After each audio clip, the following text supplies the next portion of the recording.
Hello everyone, আমি প্রিয়া প্রিয়া স্টোরিজে তোমাদের সবাইকে স্বাগত জানাই। আরও একটি নতুন ভিডিও নিয়ে এসে গেছি। ভিডিওটি শুরু থেকে শেষ অবধি দেখো, আশা করি তোমাদের ভালো লাগবে। দিনটি শুরু করলাম 1 কাপ লিকার চা দিয়ে অ্যাজ ইউজুয়াল। তো চাটা একদম মাস্ট, মানে চা ছাড়া যেন দিনটা শুরুই হতে চায় না, আমার কোনো কাজেই এনার্জি লাগে না। তো চাটা খেয়ে চলে আসলাম ব্রেকফাস্ট বানাতে। আজকে ব্রেকফাস্টে বানিয়েছিলাম রুটি, ডিমের ভুর্জি, আর ছিল লঙ্কার একটা সবজি। এটা অ্যাকচুয়ালি না রাজস্থানি একটা আইটেম, এটাকে বলে মির্চ কা টিপোরি। তো সকালে হাজব্যান্ডকে রুটি আর এই লঙ্কার সবজিটা বানিয়ে দিয়েছিলাম ব্রেকফাস্টে, তো ওটা একটু রাখা ছিল।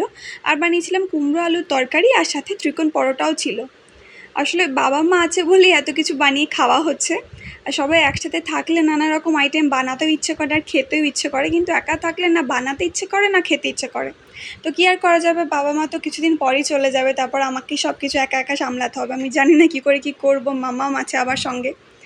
তো ব্রেকফাস্টের পর বাবা কলকাতা থেকে যে মৌসুম্বি লেবুগুলো এনেছিল সেগুলো কেটে দিচ্ছিল। আর বাবা মার সাথে থাকলে যত্নটা অন্য লেভেলেরই পাওয়া যায়, তাই না? তারপর এদিকে মা আবার আমার জন্য কুলেখাড়ার রস এনে দিল।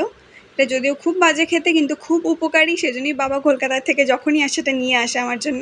তারপর আমি ঘরটার সাফ করে স্নান সেরে এসে দেখি বাবা আমার আলমারিটাকে অ্যারেঞ্জ করে দিচ্ছে।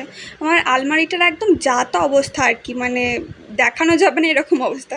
তো বাবা সব অ্যারেঞ্জ করে পাট পাট করে গুছিয়ে রাখছে আমার জন্যে। আমার বাবা জুতো সেলাই থেকে চণ্ডীপাঠ বলে না, সেরকম প্রত্যেকটা কাজ খুব নিপুণভাবে করতে পারে। আর এদিকে মা রান্না কমপ্লিট করে ফেলেছে। আছে ভাত, গাজর, পটল, আলু ডাঁটা দিয়ে সব কিছু দিয়ে মাছের ঝোল, লাউ ঘন্ট, আলু চোখা, কুমড়ো ভর্তা আর বেগুন ভাজা। তো আর এটা একদম বিকেলের দিকে মামামকে নিয়ে একটু হাঁটতে বেরিয়েছিলাম, কারণ এই গরমে ওকে তো সারাদিন বের করি না, একদম বিকেলের দিকে একটু সন্ধে লাগার আগে আগে ওকে একটু বাইরে নিয়ে যাই আর কি। তো এই যে মা ওকে নিয়ে ঘুরছে, আর বাবা ওই যে ওখানে বসে আছে, আমি ভিডিও করছিলাম। তারপর চলে আসলাম বাড়িতে। মাত্র কটা দিন পরই বাবা মা চলে যাবে, ভেবেই আমার মন খারাপ লাগছে। যাই হোক, এভাবেই আজকে দিনটি কাটালাম। ভিডিওটি ভালো লাগলে সাবস্ক্রাইব করতে ভুলো না। টাটা।